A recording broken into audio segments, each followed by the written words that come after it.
Trump issues stark warning to Republicans over Speaker. Vote House Republicans are set to vote on their next Speaker on Friday, but with less than a day to go, it remains unclear whether Speaker Mike Johnson will have the necessary votes. The new Congress will convene Friday after lawmakers spent Thursday traveling back to Washington from the holiday break. But as of Thursday afternoon, Speaker Johnson was still working to win over GOP lawmakers to support his leadership bid, even with the backing of President-elect Donald Trump. With such a small GOP majority in the House, Johnson can only afford one Republican to vote against him in his conference and still be re-elected Speaker. But he vowed Thursday they are going to get this done, and suggested it could even happen on the first round of voting. His expressed confidence comes after Trump issued his own stark warning to Republican lawmakers considering a vote against Johnson. The 78-year-old president-elect said on New Year's Eve that he believes Johnson will get enough votes from Republicans after he endorsed the Speaker on Monday. "I think we're going to have a great time in Washington, and I think we're going to get great support," Trump claimed. The president-elect warned that Johnson is the one who can win right now, and argued people like him. During his remarks, Trump said there are others who he said would be good too, but he pointed out that they have 30 to 40 people who don't like them.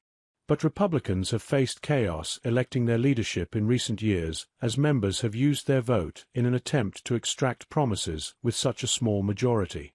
In January 2023, voting went 15 ballots before GOP lawmakers elected Speaker Kevin McCarthy. He was ousted that October without a clear replacement, and multiple candidates came forward before Johnson emerged from relative obscurity as someone who could get the necessary support. But he has faced an avalanche of criticism in the more than a year he has been in the role. Congressman Thomas Massie, Republican Kentucky, said he would not vote for Johnson despite Trump's backing. Roughly a dozen other Republicans have signaled they remain undecided heading into Friday's vote. Congressman Chip Roy, Republican Texas, said Johnson was a good friend, but he also said on Thursday that he remained undecided and criticized the Speaker for his handling of the spending deal to avoid a government shutdown last month. Roy said he did not believe Johnson had the votes, but he also did not have a clear alternative, simply suggesting there are a lot of great members. He said he would have to see if Johnson could deliver on the agenda.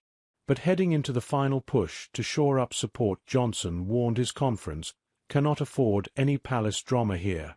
"We have got to get the Congress started, which begins tomorrow. And we have to get immediately to work," he said on Fox News. Trump threw his full support behind Johnson to continue as Speaker on Monday in a social media post. He called him a good, hard-working, religious man. "He will do the right thing, and we will continue to win. Mike has my complete and total endorsement. MAGA," Trump said. It came amid fallout over the past few weeks about how Johnson handled negotiating a spending deal heading into the holiday break. Last month, Johnson reached a deal with Democrats to avert the government shutdown following a last-minute scramble in which two other deals fell through. During the process, Trump and billionaire Elon Musk helped tank a more than 1,500-page bipartisan spending deal Johnson had negotiated. He quickly was replaced at the last minute with a much slimmer Republican bill backed by Trump, but that bill also went down in flames with the help of some conservative Republicans. In the end, 38 Republicans bucked Trump's support and voted with Democrats against it. A third agreement, which was slimmed down but did not include some of what Trump demanded, was finally passed at the 11th hour with Democrats' help. Read more.